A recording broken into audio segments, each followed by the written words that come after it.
All right, welcome everyone. We're Semblance of Sanity. I'm Caleb. I'm Jacob. And we're here for Bungou Stray Dogs, Season 3, Episode 12, the season finale. Season finale, and we've been caught up after this. Okay, so after this, we're revealing a new show, and we are doing our dungeon crawl. We are indeed. Akutagawa is hurt.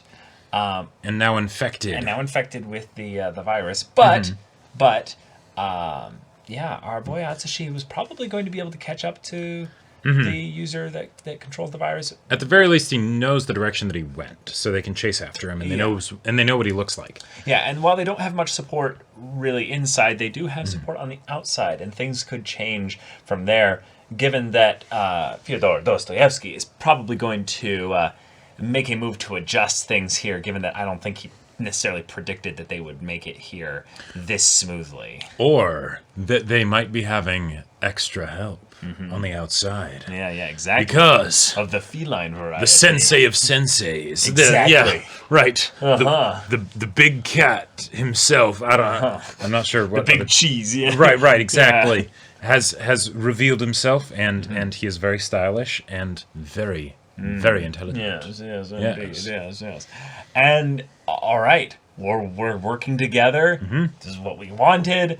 However, this doesn't feel like it's set up to be a season dramatic finale. Yeah. So I think we're going to end on a bit of a cliffhanger then. Right. I feel like it might be something where it's like, okay, the season ends, but it's like, all right, we make some concrete progress towards Dostoevsky, and then maybe that's more of like a tease for season 4. Right. You know? And then season 4 just hasn't been announced. Right? Oh, it hasn't been announced yet. Okay. I don't think it's been announced. I can't remember. I remember. No, that's right. I remember hearing people talk about season 3 a bunch of like, oh, season 3 of Bungo. It's a thing. If anything, I could see there being a thing where season 4 is rumored to be on its way. Sure. Yeah. The timing of that would match up, but I don't know. I mean, also with the way things are in the world, there's a lot of anime that were moved closer and moved back and all sorts stuff, of crazy shenanigans. Exactly. So, y'all, without further ado, let's get into this.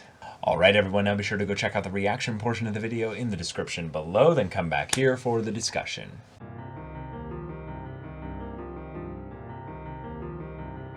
All right. That's a season. That was a season finale. Season. Yeah, that was great. I'm surprised everything wrapped up so, so totally. Yep. I really thought Dostoevsky was going to get away. Same. And the idea that, okay, we have multiple levels of kind of finale, crescendo moments here. Akutagawa and Atsushi have their moment, which was really powerful, it was really fun, but it was also a cool way of showing that they learned so much about each other because they fought with each other so much. Right. Then, over the course of this, we find out that he's actually been holding the sight of his past through that man in his mind all this time. Yep. Because while that guy was the source of a lot of his abuse and trauma back then, also basically gave him the missive to basically do what is right and save everyone so that you're worthy of living. Now, he can adjust that to where he knows that he's worthy of life in the same way that when he tried to help Kyoka, there didn't need to be any extra thing that was like, this is why you're worthy of life. It's just, no, you live. You were born into this world. Thank you. Yeah, exactly. Yep. Thinking on the same wavelength here. Yeah. But then having this be a moment where then he can be like, hey, this is why I fight. So, if you save me here, you're kind of also helping prove my point here. And he's like, all right, I'll save you. But not only that, you're going to use my ability.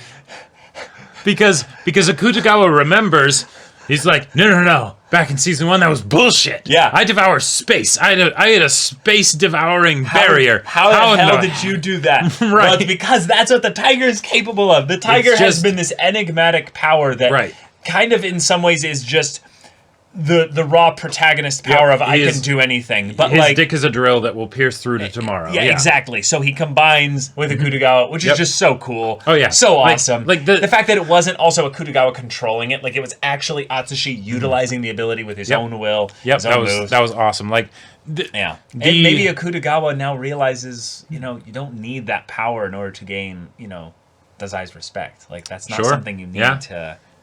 have. Yeah, the fact that he was willing to actually give over control to Atsushi is huge. Yeah. Because that's It's not something that Akutagawa would have done season 1 or even or season 2. Or maybe even halfway through this season, right? Like I feel like he really wouldn't have done it if not for the fact that they were up against an opponent who had an ability that's just, sorry. No, if you have someone who actually has that kind of earth manipulation, what are you going to do? Like there's What are you going to do? There's not much you can do. I right? like that it was also this overpowered. Like the idea that earthbending basically is something that's like, oh yeah, it's fair and balanced against all the other elemental control types. No, it's really not. It really isn't. Not. It's not just that he has a massive golem, right? But it's also that the ground itself will eat you. The floor is lava, but instead it's CC, right? Like you don't mess with that, right? And even the whole idea of like, oh yeah, he's standing on top of it, and that's the vulnerable. No, that's not a. No, it's not a vulnerable spot. He's not stupid, right? Like that was such a a nice little nod where me and Jacob probably felt like thank you. Right. Things that made us upset about Avatar: The Last Airbender when the Earthbenders were like, look at us, weird. The Firebenders are just as strong as us, and we're like, like we just laugh inside as we're like, no. Boomy's the one that fell backwards into the dirt and just went somewhere else, and it's like, yeah, they could do that, right? So and also Bungo as a show is very much the type of show that will have little things where it's like, okay, does this make sense? And go with it. We're doing a cool ride, right? And other times it'll go through so many jump rope hoops of all this stuff to make sure that you understand that this does work, right? And when it does that, I really appreciate it, right? Even the things of like the resolution of Dostoevsky getting away, right? With of course there's all these decoys, right? Because of course there are, right? Yeah. And then no, Dostoevsky wasn't even there the entire time. Yep. And he used radio with playing songs as a way to coordinate and communicate. Codes, because you can't hack the radio, right? Nope. Like it's so low frequency. Right. Like, that felt like something straight out of like Battlestar Galactica, where it's like, all right, the Cylons will use the internet. Right. Cylons will fuck over any network, so we actually carry papers with like orders and things to places. It's like, okay, love it. I love that. Yeah. But then no. That total fan service episode, right? With, our blonde bastard. That actually was setting up a very important thing, not just for like a future season or something, but for this season of, find Dostoevsky because remember Eyes of God? Yeah, remember Eyes of God? Remember that little thing? Yeah. Yep. And I love the motivation for it too, because he's like, no. Even if you took the money, that's fine, I suppose, right? I don't have that money. Okay. But I'm not just going to let you keep it. That'd leave a bad taste in the mouth. See, Dostoevsky, you made a problem of making an enemy of everybody. Right. You could have started recruiting us, and then that might have worked, well, right? Yeah. No, you had to be a rat and scavenge and scurry in the dark and make this all about like, I'm going to do this all myself. And it's like, yeah, good luck, buddy. And you were close. You were close. 4 factions on one here at the end. Right. It's not your best. You done goofed. Yeah. I love that we also never found out what his ability was, because it doesn't matter. It doesn't matter. He has some form of bad touch. He has some form of bad touch, which is what most abilities are anyway. Yep. But the idea that, does it really matter for what he did? What his ability is? No.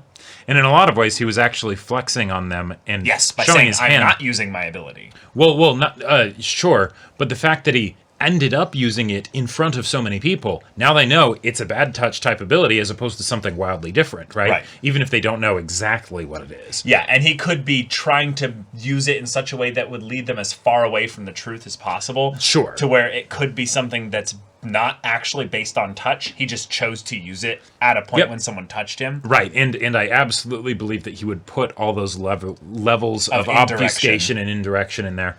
But like, yeah, it's something where having in one episode have so many twists that are satisfying. Yes, satisfying twists. That then get twisted on top of themselves, right? Like that's the kind of I planned around your plan that I love. Oh yeah, right? That's straight out of JoJo's. Oh yeah, that's the good shit. Yeah.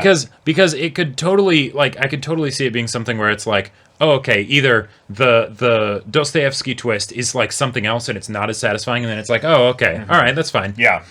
Or it's really satisfying. And then the way that they work around it so that they still beat Dostoevsky isn't as satisfying. It's like, oh man, I wanted him to actually kind of get away, that we could be a villain next time or whatever.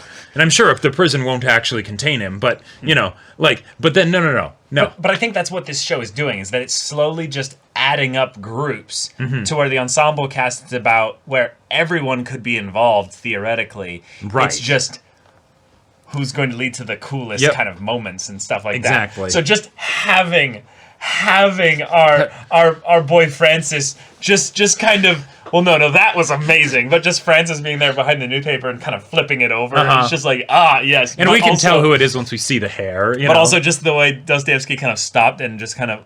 That was that was so satisfying. That was so cathartic. That was almost like a Nehru face levels of like catharsis, where it's because he's been so like, I'm in perfect control. I'm sipping my tea. I'm looking at my phone, and all this stuff, right? And then all of a sudden, this one thing doesn't go according to plan. He's just like, no, what, how, what this? That was just, it gave me life.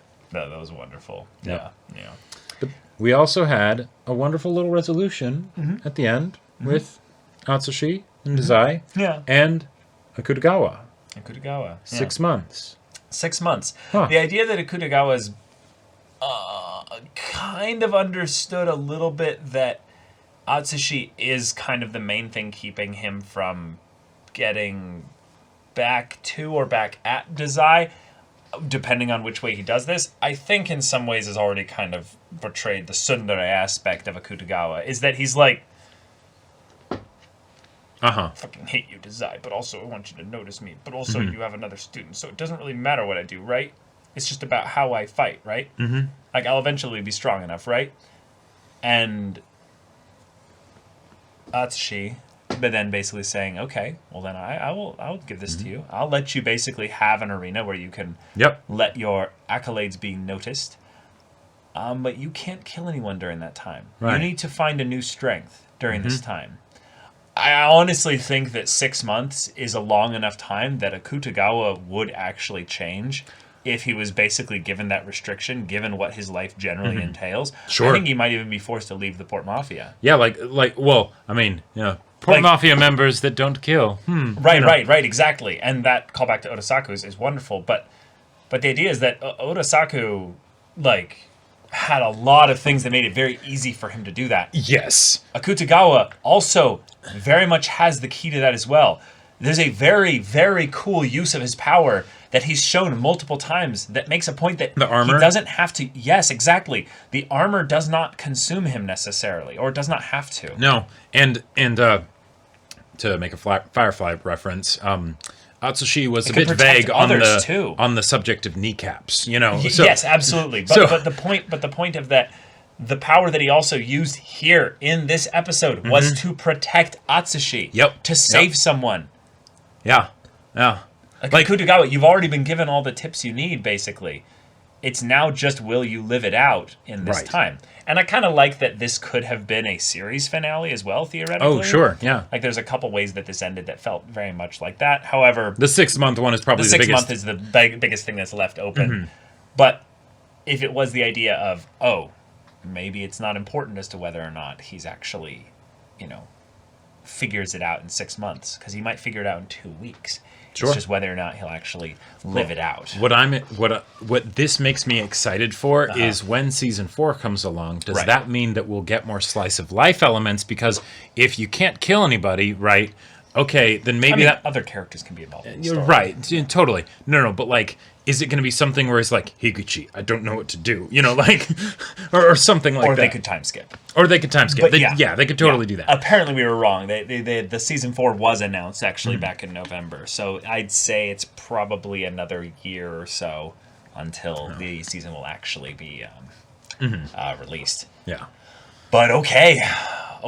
I loved everyone's use there. I loved the little moment of the two guys being up in the helicopter, and Dazai's like, nope, not that one. No. Not yet. I think after that point of how many times it had happened, Dazai was like, wait a minute. Hold on. We were looking in the wrong place. Right. One of those should have been him. Well, yeah, and right when they got to the person, and it's just grenades strapped to an actual just regular hiker. Right. It's terrifying. Yeah. Also, one thing that I would be remiss if I didn't mention this. Seeing Ranpo and being like, "Oh, you got out of there," and he's like, "Yeah, I figured out all 500 criminals easily." Yeah. Oh, 500. Oh, okay, yeah. But the guy with the funny hat, it didn't take long for him to just give up and start punching people. Like, infinite cosmic power. Infinite space, right, it paints such a picture because I can just see the livid, animalistic frustration. rage. Yeah, feral. Just oh man, tear everything up in sight. This is bullshit, Dazai. Right. Yep. And Dazai, if he does, because I almost get the feeling that Chuya won't be able to get out of there without Dazai actually being like, okay, where's the boat? Let me go help him out. Yeah, right, or neutralizing it. And then he's just like, yes, it's fine. And and of course Chuya is being his hot-headed baka redhead self. Yeah.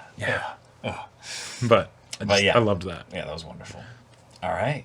Okay. They resolved it. The Fyodor Dostoevsky problem is over for now. For now. But I mean, in prison, how well does that work? The virus is removed. Mm-hmm. I loved that bit where he's like, yes, weak guys like me survive. The have-nots can go like vomit or something like that. It's like, oh, okay, dude. All right, and then comes out, all of them are there. I will get rid of it. Please just don't do anything. Spare me. Basically, because I think what happened was that Dazai basically identified that because Fyodor wasn't amongst all the other groups there, that they should focus their efforts on just catching the virus ability user, which he would just come out of some other area because they probably wouldn't spend that time using that ability on them. But that's the thing I actually feel to be a little bit weird here. Oh, yeah? Is that what Dostoevsky's plan is to have all those groups split up and leave, right? But since they were all able to be caught, they were all ultimately decoys because they were not making a big enough effort to get away, basically. Sure. Okay. That tracks, right? But then why not at least have the virus user be one of them? I guess that's maybe a thing of where it kind of fucked up in that the virus user tried to go after the intruders, which they then, assumed correctly that there would be intruders. They was there and he was ready for them. He got Akutagawa. But then the only reason why he was saved was actually Ivan, which is weird because Ivan was supposed to be protecting Dostoevsky in what he said, but Dostoevsky wasn't there. So why did he try to help him then as opposed to earlier? Because he has earthbending. Right. So because the biggest issue here is not that he needed him to come into that space where he had probably spent all that time gaining control over the environment. That probably has a lot to do with it. Yeah. But yeah, if he has all this crazy, almost god level earthbending capabilities, why not just dig him a new tunnel, or hey, here's a hidey hole, just go down there, just wait the hour, they both die, right? Cool, and then you'll get out and we'll have done our duty, But yeah. All right. Sure. Who knows?